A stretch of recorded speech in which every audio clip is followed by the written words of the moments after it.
बिस्मिल्लाहिर्रहमानिर्रहीम। अल्लाह ताला के पाक नाम से शुरू जो बड़ा मेहरबान नहायत रहम करने वाला है। अस्सलाम वालेकुम स्टूडेंट्स, मैं हूं आपका teacher Mohammad Asim Nasar, second year ICS computer science के नेक्स्ट लेक्चर के साथ यूनिक ग्रुप ऑफ इंस्टीट्यूशन की तरफ से हाजिर हूं। उम्मीद है स्टूडेंट आप खैरियत से होंगे और अच्छे तरीके से जो है ये दुनिया ये ज़िंदगी गुजार रहे होंगे अल्लाह ताला की इबादत करते हुए। आप दुनिया में कोई भी काम करें तो उसमें कोई हर्ज नहीं, ज़ाहिर दुनिया एक इम्तिहान है।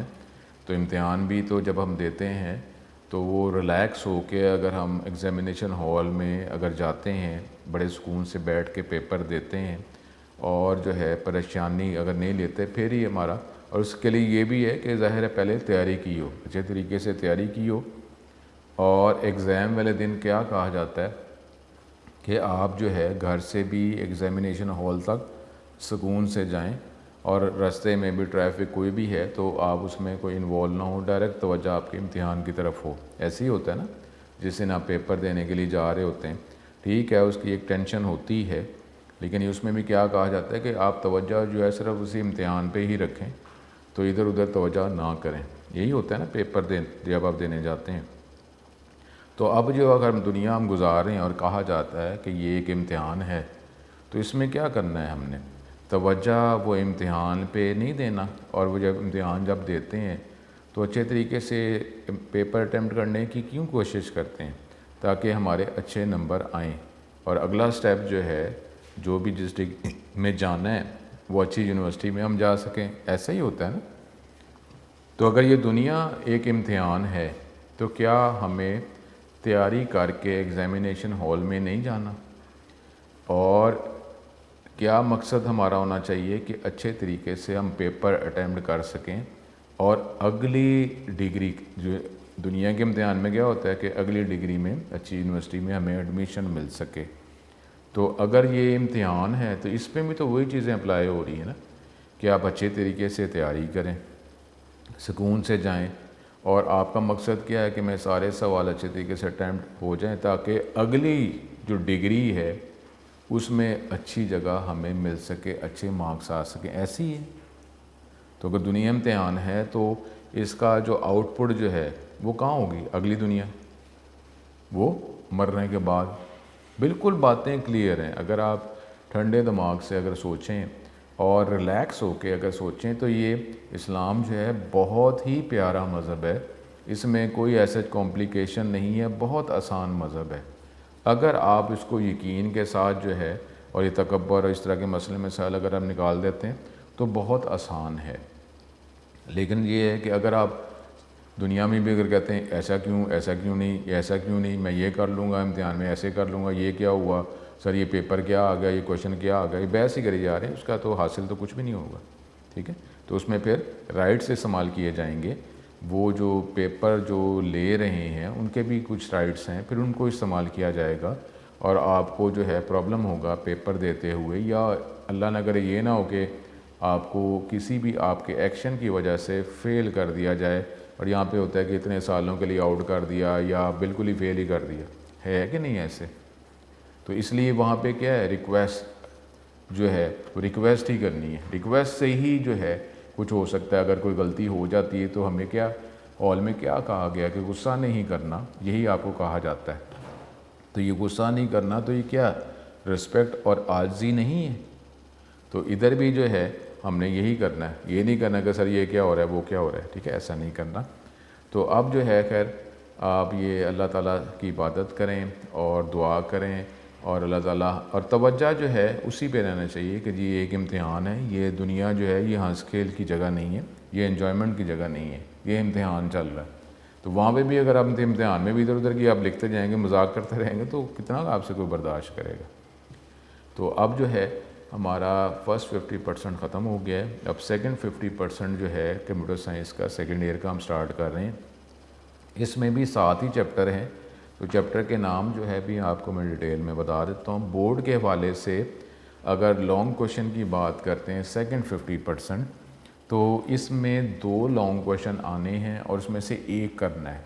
अब स्टूडेंट आप यही एक प्रॉब्लम है इसमें, जिस तरीके से जो फार्मूला बनाया गया है वही मैं आपको प्रोवाइड कर रहा हूँ कि जिस चैप्टर हैं 7 उसमें से 2 लॉन्ग क्वेश्चन आने हैं। अगर हम लॉन्ग क्वेश्चन की बात करते हैं और एक लॉन्ग क्वेश्चन आपने करना है। अब ये चैप्टर 7 2 लॉन्ग क्वेश्चन एक करना है, अब इसकी तैयारी कैसे की जाए, तो ये प्रॉब्लम है। और अगर आप शॉर्ट क्वेश्चंस की बात करते हैं तो शॉर्ट क्वेश्चन जो हैं, जैसा फर्स्ट ईयर का पेपर हो नहीं सका, लेकिन ये है कि आपको पता तो है कि शॉर्ट क्वेश्चन के 3 सेक्शंस होते हैं और हर सेक्शन में 9 में से 6 क्वेश्चंस आपने 9 में से 6 शॉर्ट क्वेश्चन करने होते हैं। अब 2 शॉर्ट क्वेश्चन के सेक्शन फर्स्ट 50% सी लैंग्वेज से रिलेटेड है और एक शॉर्ट क्वेश्चन का सेक्शन ये फर्स्ट 7 चैप्टर डेटाबेस से रिलेटेड है। यानी 7 चैप्टर्स में से 9 शॉर्ट क्वेश्चन आने हैं और आपने 6 करने हैं। फिर रिपीट करता हूँ, 7 चैप्टर्स जो हैं, अब 1 से लेकर 7 चैप्टर हमने सेकंड 50% में कवर करना है। इसमें 2 लॉन्ग क्वेश्चन आएंगे, एक करना होगा और एक ही करना होगा। जिस तरह फर्स्ट ईयर में आपको पता था 5 में से 3 लॉन्ग क्वेश्चन करने हैं, लेकिन यहाँ पे लॉन्ग क्वेश्चन के 2 सेक्शन हैं। एक सेक्शन सी लैंग्वेज से रिलेटेड है, उसमें 3 में से 2 करने हैं और लाजमी 3 में से 2 ही करने हैं, 3 नहीं। और ये सेकंड 50% ये 7 चैप्टर्स हैं 1 से लेकर 7 चैप्टर्स तक, इसमें 2 लॉन्ग क्वेश्चन हैं तो एक ही करना है। टोटल तो वो 5 में 3 ही बनेंगे, लेकिन अलग अलग हिस्से हैं, ठीक है। शॉर्ट क्वेश्चंस भी एक ही सेक्शन है, 9 में से 6 शॉर्ट क्वेश्चन करने हैं। चैप्टर हैं 7, 9 शॉर्ट क्वेश्चन, मैं पूरे बोर्ड के पेपर की बात कर रहा हूँ, उसमें 7 चैप्टर में से 9 शॉर्ट क्वेश्चन आने करने 6 हैं। अब चैप्टर ज़्यादा हैं, अब क्या किया जाए, ठीक है। लेकिन उसमें परेशान नहीं, परेशान होके हो गया क्या, कुछ भी नहीं होगा, तो आप तैयारी रखें, ठीक है। तो यहाँ पे वैसे ये कहा जाता है कि जी पहले 3 चैप्टर्स अगर आप फुली कर लेते हैं तो एक लॉन्ग क्वेश्चन अटैम्प्ट हो जाता है, या फिर आखिरी आप अब 3.5 करें, 7 चैप्टर हैं, 3.5 करें, या 3 और 4 चैप्टर्स करें, ऐसे ही होगा ना। फर्स्ट 3 चैप्टर कर लें तो आप एक लॉन्ग क्वेश्चन की आप कहेंगे कि जी मुझे, लेकिन अब उसमें ईच एंड एवरी टॉपिक हो, या आखिरी फिर आप 4 चैप्टर, चौथा चैप्टर जो है नॉर्मली उसमें लॉन्ग क्वेश्चन नहीं आता, तो पहले 3 आखिरी 3, इस तरह आप कर सकते हैं। अगर आपने फुली अटैम्प्ट की बात करनी कि मैं पूरा ये चॉइस अवेल कर सकूं कि जी 2 लॉन्ग क्वेश्चन मैं अपनी मर्ज़ी से करूं, ये वाला लॉन्ग क्वेश्चन करना है या ये वाला लॉन्ग क्वेश्चन करना है, तो इसका मतलब क्या हुआ, फिर तो आपको ये 7 चैप्टर्स में से 6 चैप्टर्स, चौथा चैप्टर जो है उसमें लॉन्ग क्वेश्चन नहीं आया हुआ, तो ये चौथा चैप्टर जो है वो कुछ आप स्किप कर सकते हैं, अदरवाइज़ आपको 6 चैप्टर्स जो हैं वो करने पड़ेंगे, ठीक है। तो ये एक प्रॉब्लम है। और एमसीक्यूज़ की बात करते हैं, एमसीक्यूज़ में तो चॉइस नहीं है, तो 15 एमसीक्यूज़ हैं, तो उसमें से 5-6 एमसीक्यूज़ ही डेटाबेस की तरफ आएंगे, बाकी 10 एमसीक्यू जो हैं वो सी लैंग्वेज की तरफ जा रहे हैं। प्रैक्टिकल की बात भी करते हैं तो प्रैक्टिकल जो है वो भी सी लैंग्वेज से रिलेटेड ही होता है, तो फर्स्ट चैप्टर्स में प्रैक्टिकल भी शामिल नहीं होता, तो ये भी एक है। और कंप्यूटर साइंस का जो प्रैक्टिकल जो है वो हमारे पास जो है वो कितने मार्क्स का है, वो अब उसकी वेटेज जो है, और उसमें भी सी लैंग्वेज ही आएगी, पहले 7 चैप्टर्स प्रैक्टिकल में शामिल ही नहीं है, ठीक है। अब ये पेपर जो है वो 75 मार्क्स का होता है, फर्स्ट ईयर का 75 मार्क्स ही सेकंड ईयर का, तो इसका मतलब है कितने मार्क्स का प्रैक्टिकल हो गया, 50 नंबर का। बाकी साइंसेस में 85 का होता है और प्रैक्टिकल उनका 30 नंबर का होता है। तो कंप्यूटर साइंस के स्टूडेंट के ये 20 मार्क्स प्रैक्टिकल के रिलीज़ हो रहे हैं, प्रैक्टिस करेंगे तो ये अच्छे मार्क्स इसमें आ सकते हैं। तो फर्स्ट 50% और चैप्टर नंबर 1, और फिर मैं चैप्टर्स के नाम के वाले से भी अभी बात कर लेता हूँ।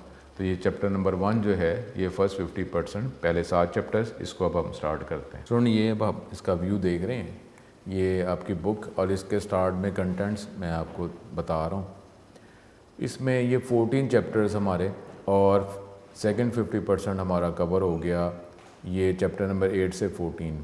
अब हम फर्स्ट 50% और सेकंड 50% जो इसके 7 चैप्टर्स हैं, ठीक है, इसको हम देख रहे हैं। चैप्टर का नाम data basics, chapter number 1 basic concepts and terminology of databases, database design process, data integrity normalisation, introduction to Microsoft Access, table and query, फिर Microsoft Access forms and reports.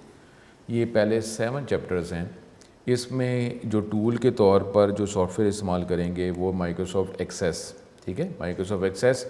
और इसमें भी इसका वर्जन जो है, जिस तरह हमारे पास फर्स्ट ईयर में जो हमारा वर्जन था वो वर्ड 2003, एक्सेल 2003, इसी तरीके से माइक्रोसॉफ्ट ऑफिस के अंदर ही एक प्रोडक्ट है माइक्रोसॉफ्ट एक्सेस, ये हम टूल के तौर पर इस्तेमाल करेंगे। और सिलेबस के वाले से फिर वही 2003 है, तो इसमें क्योंकि ऐसा कोई प्रैक्टिकल नहीं आना, तो इसको जो है हम ये 2010 एक्सेस के हवाले से ही इसको डिस्कस कर लेंगे, ठीक है, क्योंकि प्रैक्टिकल में तो आना नहीं। और सी लैंग्वेज जो है, ये तो आपको ये सॉफ्टवेयर जो कहा गया था वो तो जहाँ कहीं भी आप प्रैक्टिकल देने जाएंगे उसमें इंशाल्लाह ताला यही सॉफ्टवेयर होगा जिसमें हम प्रैक्टिस करते रहे।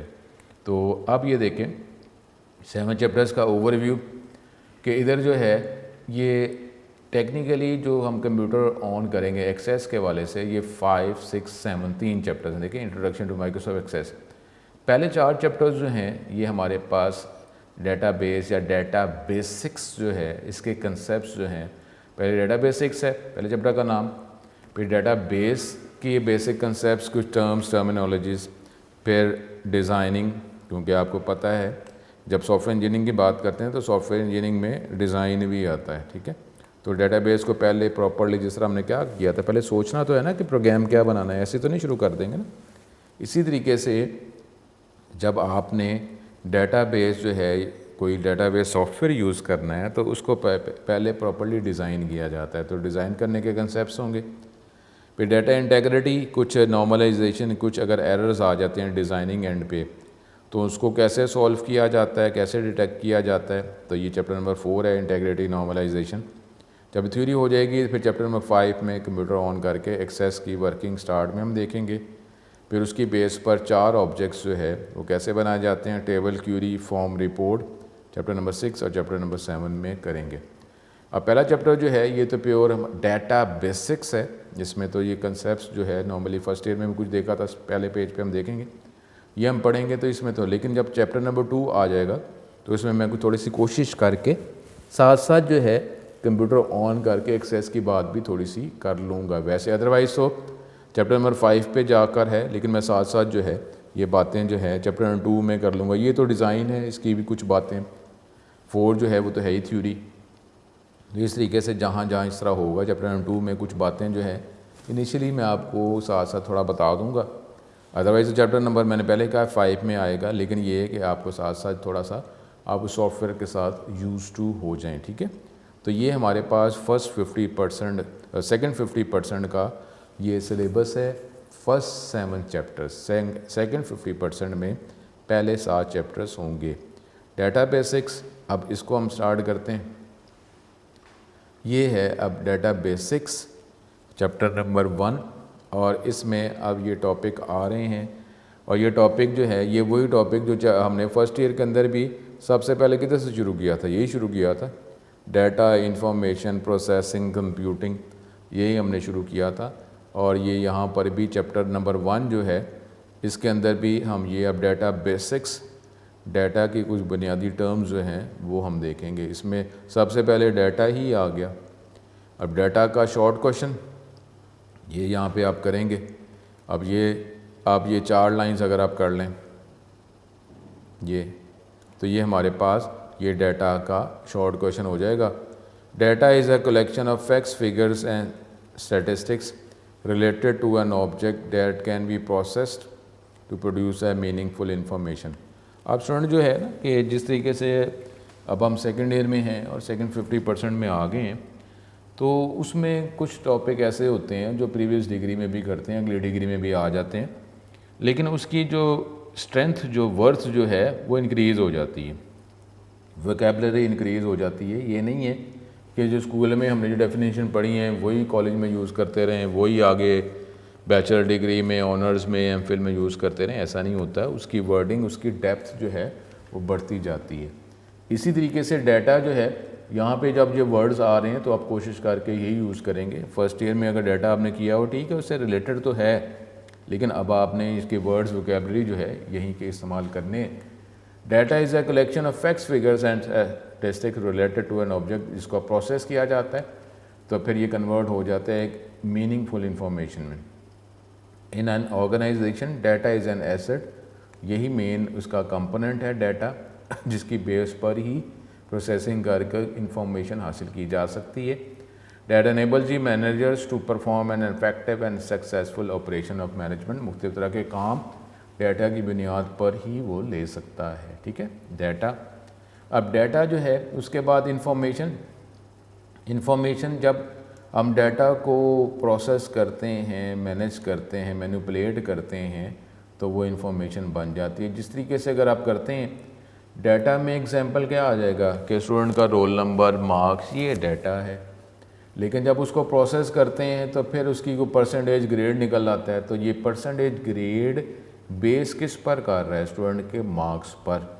तो इन्फॉर्मेशन जैसे यहाँ पे एग्जांपल है the percentage of student result, ये परसेंटेज जो है ये इन्फॉर्मेशन है। It refers to the all the facts, figures और statistics that are exactly, precisely, exactly meaningful to the people. By definition ये किसी प्रोसेस की आउटपुट होती है। हमने पढ़ा ना input, process, output first year में भी। तो इस तरीके से इनपुट क्या है? डाटा। फिर प्रोसेस करेंगे, मैनिपुलेट करेंगे, तो फिर आउटपुट जो है वो क्या होगी? इंफॉर्मेशन। ठीक है, तो ये डाटा, इंफॉर्मेशन। और ये जो हम प्रोसेस की बात करते हैं वो ये ऑपरेशन आ जाएगा कि डाटा, फिर प्रोसेस, फिर इंफॉर्मेशन। तो ये ऑपरेशन जो है ये हमारी प्रोसेसिंग है। तो ये अगला हमारे पास ये शॉर्ट क्वेश्चन, लॉन्ग क्वेश्चन भी अगर करना चाहें कि different types of operation performed, ठीक है, इन ऑपरेशन ड्यूरिंग प्रोसेसिंग। ये ऑपरेशन मैनिपुलेशन ऑफ डाटा, ये manipulation of data after capturing from different sources, different ज़राए से जो डाटा गेट करने के बाद जब उसको मैनिपुलेट, प्रोसेस करते हैं ताकि रिक्वायर्ड मकासद, रिज़ल्ट हासिल हो सकें, इस प्रोसेस को, इस अमल को ऑपरेशन कहते हैं। फॉर दिस पर्पज़ ये आप इसके लिए आप कोई प्रोग्राम यूज़ करते हैं जिसमें डाटा को प्रोसेस किया जाता है, जिसको बाद में फिर उसको इंफॉर्मेशन में कन्वर्ट किया जाता है। अब दस इफ़ेक्टिवली मुख्तलिफ काम, इस series of action operation are perform, उस तरह के काम, एक्शंस परफॉर्म किए जाते हैं ताकि हमें आंसर, आउटपुट हासिल हो जाए। अब वो जो काम जो हैं वो क्या हो सकते हैं? जो नॉर्मली हम प्रोसेसिंग में ऑपरेशन जो हम डिफरेंट परफॉर्म करते हैं वो क्या हो सकते हैं? 3 इसकी एक्टिविटीज़ हैं। डाटा कैप्चर, ये भी तो एक काम ही है ना, डाटा कैप्चर करना। ये अलग से अगर देखा जाए तो different types of operations perform during processing, in processing. Data capture, data get करना, ये भी तो एक काम ही है। डाटा मस्ट बी रिकॉर्डेड और captured in some form before it can be processed. ठीक है, डाटा को पहले आप रिकॉर्ड करते हैं, गेट करते हैं किसी भी फॉर्म में ताकि इसके बाद में प्रोसेसिंग की जाए। डाटा में first be recorded on source document, या तो वो सोर्स डॉक्यूमेंट किसी फाइल में मौजूद है तो वहाँ से डाटा हमने पिक किया, या किसी आप इनपुट डिवाइस से डाटा गेट कर रहे हैं तो ये डाटा कैप्चर। फिर मैनिपुलेशन, जो मुख्तलिफ तरह के काम जो किए जा सकते हैं। दी फॉलोइंग ऑपरेशन में देन भी परफॉर्म, जो डाटा आपने गेट कर लिया अब उसे मुख्तलिफ काम। क्लासीफाइंग, ग्रुपिंग, ठीक है, ये ऑर्गेनाइजिंग डाटा इनटू क्लासेस, इसको आप ऑर्गेनाइज कर रहे हैं क्लासेस में या ग्रुप्स में, इस प्रोसेस को क्लासीफाइंग कहते हैं। जिस तरीके से हमारे पास ये हमने क्लास कर दी कि ये ICS है, ये इंजीनियरिंग है, ये मेडिकल है, ये क्लासरूम इसके लिए, ये क्लासरूम इसके लिए, तो ये हम क्या कर रहे हैं? ये ग्रुप्स बना रहे हैं, क्लासीफाई कर रहे हैं, क्लासेस बना रहे हैं। आइटम्स में भी असाइन प्री डिटरमिन्ड कोड, अब डिफरेंट आप उसको कोड, कोई रोल नंबर को असाइन कर रहे हैं, जो न्यूमेरिक हो सकता है, अल्फ़ाबेटिक या अल्फ़ा न्यूमेरिक हो सकता है। फिर मुख्तलिफ तरह के जो कैलकुलेशंस कर रहे हैं, थमेटिक कैलकुलेशन, मैनिपुलेशन, ये क्या है? ये भी एक काम ही है। सॉर्ट करना, तरतीब देना कि जी डाटा जो है नेम वाइज हमें दिखाए, असेंडिंग डिसेंडिंग, ये मार्क्स वाइज दिखाए, असेंडिंग डिसेंडिंग, किसी भी तरीके से इसकी तरतीब देना, इसको कहते हैं sorting. Data is arrange in logical sequence, numerically और अल्फ़ाबेटिकली। फिर समराइज, समरी है ना, समरी कि हमारे पास इंग्लिश एक टॉपिक है, एक लेसन है, इसके कंसाइज फॉर्म में जो है वो आप इसकी एक एनालिसिस करके एक मेन पॉइंट आप एक पैराग्राफ में, 2 पैराग्राफ में बता दें। तो ये भी एक प्रोसेस है, summarising message of data, plenty of data reduced to a more concise and usable form. इसको ब्रीफली आप बता दें कि क्या बात कही जा रही है। 4-5 पेज को 1-2 पैराग्राफ में आप डिस्क्राइब कर दें, बता दें। तो ये समरी, ये भी हमारे पास काम है जो किया जाता है। फिर है मैनेजिंग द आउटपुट रिज़ल्ट। अब जो आउटपुट आ गई, रिज़ल्ट आ गया, उसको भी हमने मैनेज करना है कि टेम्परेरी हमें चाहिए या फ्यूचर में ज़रूरत पड़ सकती है, तो उसको पहले प्रॉपर मैनेज तो कर लें कि स्टोर करवाना है, अगर नेटवर्क है तो फिर उसको कहाँ पे लेके जाना है, कैसे गेट करना है, कैसे एक जगह से दूसरी जगह पहुँचाना है, ठीक है। तो ये भी हमारे पास एक प्रोसेस है, managing the output result. Data जो कैप्चर किया गया है, मैनिपुलेट किया गया है, तो अब जो आउटपुट निकली है या रिज़ल्ट निकाला है आपने, उसके आगे मज़ीद क्या क्या हो सकते हैं, वो है स्टोरिंग एंड रिट्रीवल। डाटा को या तो आप स्टोर कर दें परमानेंटली ताकि उसको फ्यूचर में जब ज़रूरत पड़े हम इसको इस्तेमाल कर सकें। एक्सेसिंग, एक्सेस करना या गेट करने स्टोर डाटा एंड और इंफॉर्मेशन, इसको रिट्रीव एक्टिविटी कहा जाता है कि डाटा को एक्सेस करना either for reading either for writing, इसको आप एक्सेस कहते हैं। फिर कम्युनिकेशन, अगर हमारे पास नेटवर्क है, नॉर्मली नेटवर्क ही अब होता है, तो उसमें डाटा एक जगह से दूसरी जगह पहुंचाना, तो हमारे पास इसको कम्युनिकेशन कह रहे हैं। फिर जो एक्स्ट्रा कॉपीज़ बनाना कि बैकअप के तौर पर सिक्योरिटी पर्पज़ में, ताकि एक फ़ाइल अगर करप्ट हो भी जाती है तो उसकी हमने एक एक्स्ट्रा कॉपी बनाई हुई है, हम उसको यूज़ कर लेंगे। Data may be transferred from one location or operation to another for future processing, ये तो हो गई कम्युनिकेशन। रिप्रोडक्शन क्या है, it is sometime necessary to copy or to make duplicate of data. इस प्रोसेस को रिप्रोडक्शन कहते हैं कि आप डाटा जो इसकी कॉपी बना लें, फ़ाइल की कॉपी बना लें सिक्योरिटी पर्पज़ में, बैकअप के लिए, तो इस प्रोसेस को रिप्रोडक्शन कहा जाता है।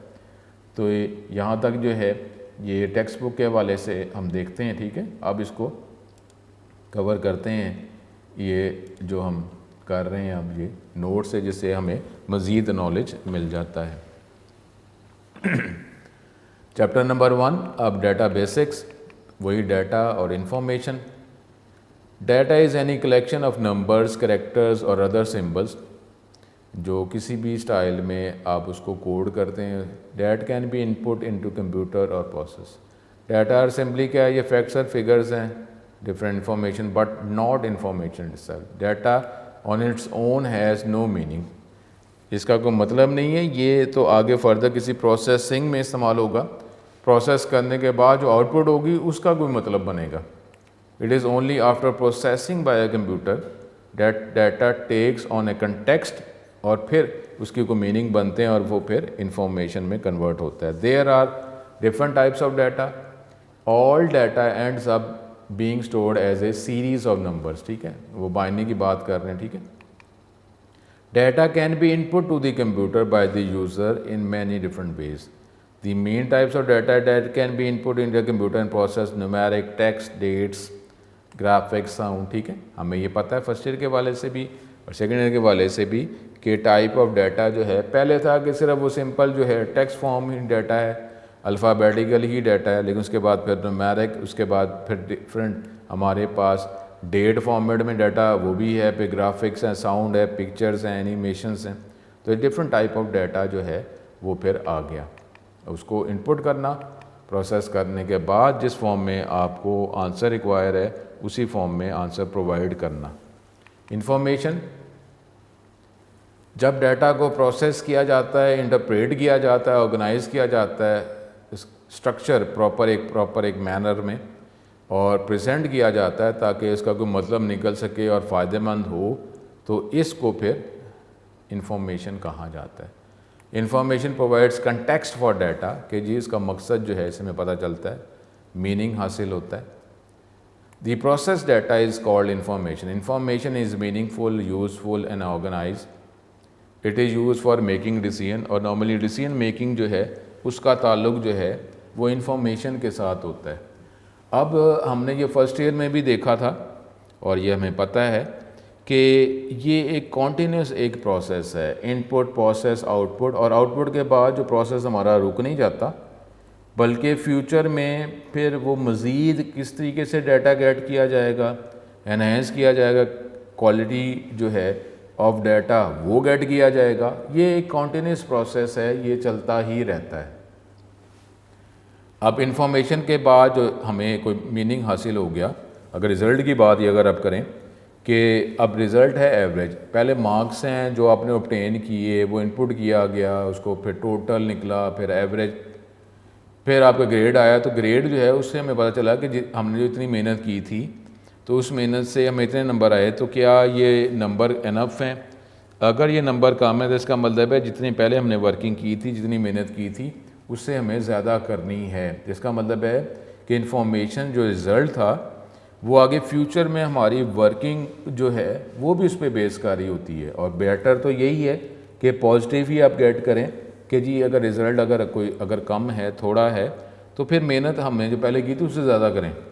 तो ये एक कॉन्टीन्यूस प्रोसेस है, ये नहीं है कि डाटा जो है इनपुट किया, प्रोसेस किया, आउटपुट और फिर स्टॉप हो गया, नहीं। ये पूरी लाइफ जो है ये भी एक और ऑन गोइंग प्रोसेस है कि कॉन्टीन्यूसली जो है वो हम वर्किंग करते ही रहते हैं। और बेहतर क्या होता है, वो कहते नहीं कि इंसान तो यही है कि पिछले जो मसले हैं उससे वो सीखे और आगे फ्यूचर में जो है वो वैसी गलतियां ना करे, ठीक है। और तो वो मुसलमान मोमिन को भी कहा जाता है कि वो एक जगह से बार बार जो है वो इफ़ेक्ट नहीं होता। Data is use as input for processing, input के तौर पर डाटा जो है वो प्रोसेसिंग में इस्तेमाल किया जाता है, और फिर इंफॉर्मेशन जो है इस प्रोसेस की आउटपुट है। लेकिन फिर अभी मैंने कहा है कि ये कॉन्टीन्यूस सर्कल है, ये लगातार जो है ये चलता रहता है, ठीक है। एग्जाम्पल क्या, लिस्ट ऑफ डेट्स, ये डाटा है, ये मीनिंगलेस है, ठीक है जी, मुख्तलिफ डेट्स हैं, लेकिन is meaningless without the information that makes it data irrelevant. जैसे कि वो छुट्टी की कोई तारीख, ये अगर आप कह रहे हैं कि वो 6 सितंबर 7 सितंबर, अब ये स्पेशल हैं, ठीक है, डेट्स तो हैं ही हैं, लेकिन आगे आप करेंगे फिर ये 14 अगस्त, ठीक है, इस तरीके से आप बातें आप करते जाएंगे। या आपकी अगर बर्थ डे और उसकी जो डेट है वो आपके लिए ख़ास मतलब रखती है, अदरवाइज़ तो ये मुख्तलिफ डेट्स हैं, मुख्तलिफ तारीख़ें ही हैं, लेकिन उसमें आपके लिए फ़ायदेमंद, मीनिंगफुल क्या है, इंटरेस्टिंग कौन सा है, आपके लिए इम्पोर्टेंट क्या है। तो इम्पोर्टेंट जो है वो जो है वही हमारी information. The history of temperature reading all over the world for past 100 year वो डाटा है। अब इसको ऑर्गेनाइज करते हैं, एनालाइज करते हैं, तो फिर ये हम देखते हैं कि क्या दुनिया का टेम्परेचर जो है वो बढ़ रहा है, कम हो रहा है। ये हमने डिफरेंट जो डाटा पूरी दुनिया से जो डाटा या रीडिंग गेट की है उसको हमने कलेक्ट किया, उसके बाद प्रोसेसिंग की, एनालाइज किया, तो फिर एक रिपोर्ट्स जो हैं जो निकल रही हैं, तो उससे हमें पता चला कि ये टेम्परेचर जो है वो बढ़ रहा है, कम हो रहा है, स्टेबल है, क्या है, ठीक है। तो नॉर्मली ये जो इन्फॉर्मेशन जो है ये हमारी एंटायर जो वर्किंग जो है ना उसको इफ़ेक्ट कर रहा होता है कि हमने क्या काम करना है, जो हम काम कर रहे थे वो बेहतर है या नहीं है, ठीक है। The number of visitors to a website by country is an example of data. Finding out that traffic from the Pakistan is increasing, तो ये कि ट्रैफिक पाकिस्तान में बढ़ रही है, अफ़गानिस्तान में कम हो रही, तो ये क्या है, इंफॉर्मेशन है, ठीक है। अब डाटा प्रोसेसिंग, ये जो मुख्तलिफ काम जो किए जाते हैं, data processing is manipulation of data by a computer. Data को जो प्रोसेस कर रहे हैं, मैनेज कर रहे हैं, मैनिपुलेट कर रहे हैं, उसको कहते हैं data processing. It includes the conversion of simple raw data to machine readable form, flow of data through the CPU and memory to output devices, उसके बाद उसको फॉर्मेट करना, ट्रांसफॉर्म करना, कन्वर्ट करना आउटपुट में। एनी यूज़ ऑफ कंप्यूटर्स, आप computer इस्तेमाल करते हैं नॉर्मली अब, टू परफॉर्म डिफाइंड ऑपरेशन, जो काम करने को कहेंगे, जो पहले से बताए गए हैं, या मज़ीद काम जो आप उस पर परफॉर्म कर सकते हैं। और data can be included under data processing, जो पहले से काम डिफ़ाइन है, या मज़ीद आप फ्यूचर के हवाले से आप मज़ीद काम जो से ले सकते हैं डाटा को, ये सारा डाटा प्रोसेसिंग है। In the commercial word, data processing refer to the processing of data required to run the organisation. तो नॉर्मली जो कोई भी ऑर्गेनाइजेशन, कोई फर्म, बिजनेस, कॉलेज, एकेडमी, इसकी जो वर्किंग है वो इन डाटा पे प्रोसेस करने से ही इनकी स्मूथ वर्किंग होती है। हमें कोई भी जो टारगेट अचीव करना है तो हम डाटा को जब प्रोसेस करते हैं, एनालाइज करते हैं, पता चलता है कि हमने टारगेट अचीव किया है या नहीं है, हम उससे पीछे हैं, आगे हैं, बेटर है, मेंटेन रखा हुआ है।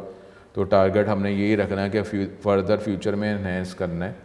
तो ये किसी भी जगह पर वर्किंग का ताल्लुक ये डाटा प्रोसेसिंग के साथ ही होता है।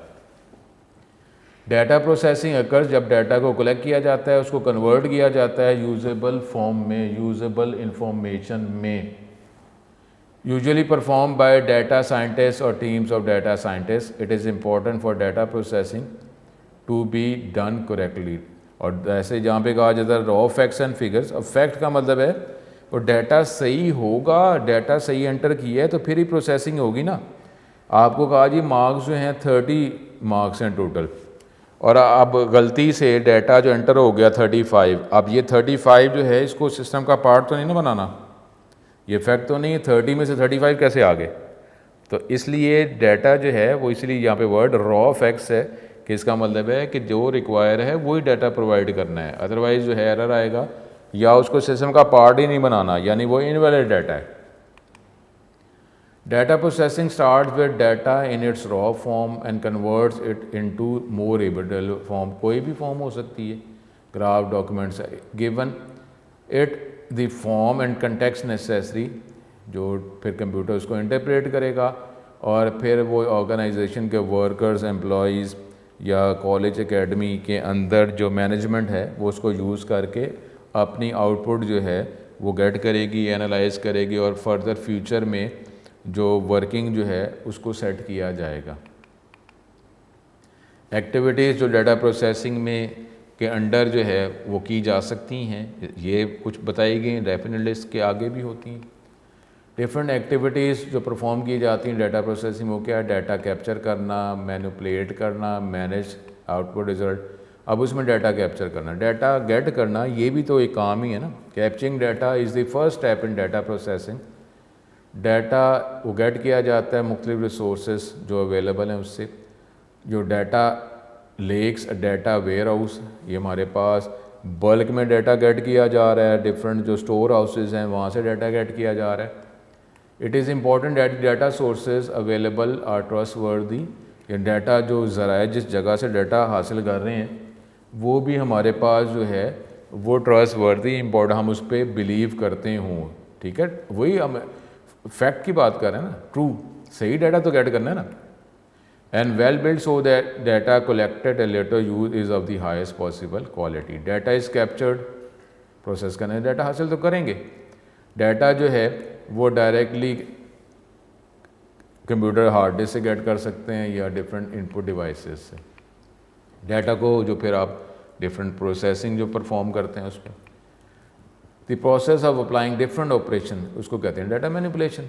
During this stage the data inputted to the computer, previous stage में जो गेट किया गया उसको इंटरप्रेट किया जाएगा, प्रोसेस किया जाएगा, मुख्तलिफ इंफॉर्मेशन फिर उससे एक्सट्रैक्ट की जाएगी।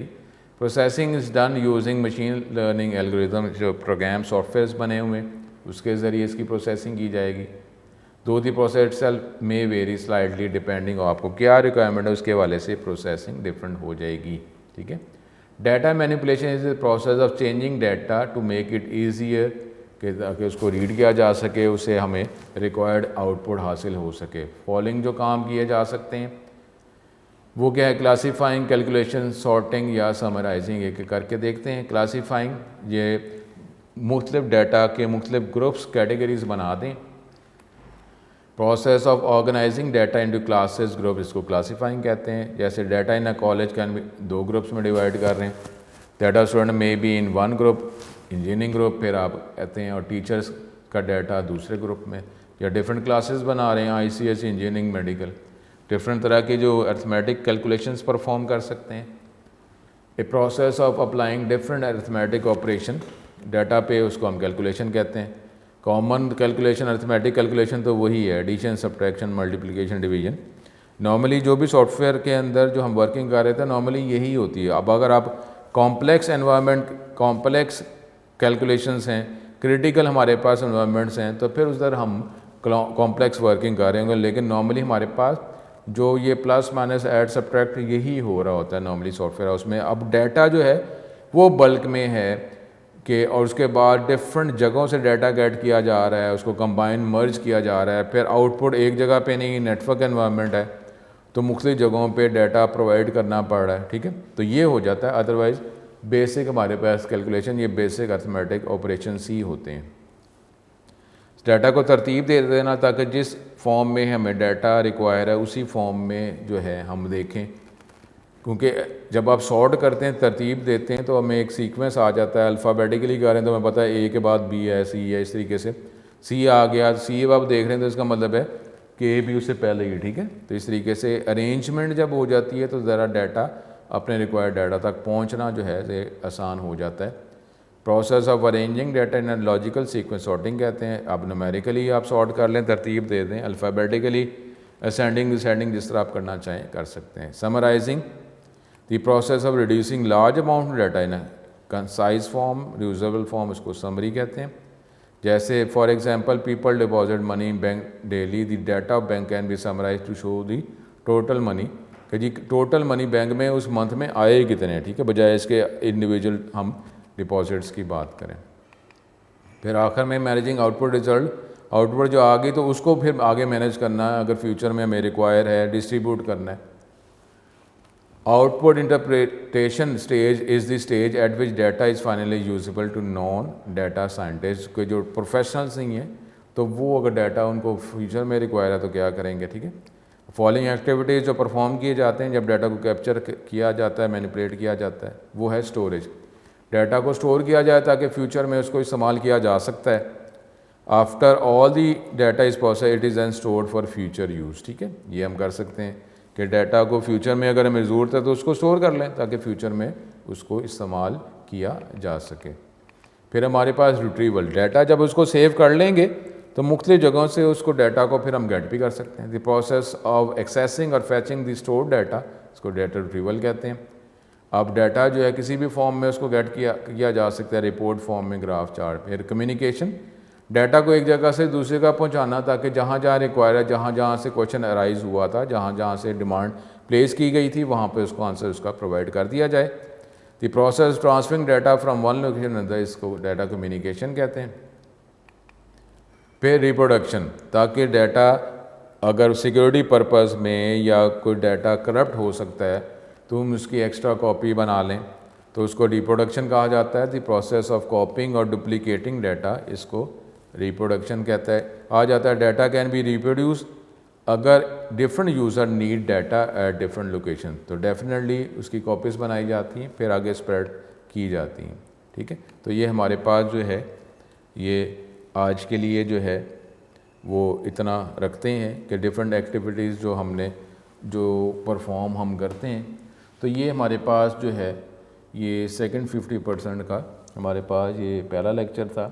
ये इतना कोई ज़्यादा कोई कॉम्प्लेक्स नहीं है, थ्योरी है, और फिर इसकी कोई हम एक्सेस के हवाले से एज ए टूल जो है हम इसकी वर्किंग देखेंगे। तो नेक्स्ट लेक्चर में आपसे दोबारा मुलाकात होती है। अपना बहुत ज़्यादा ख्याल रखें, ठीक है।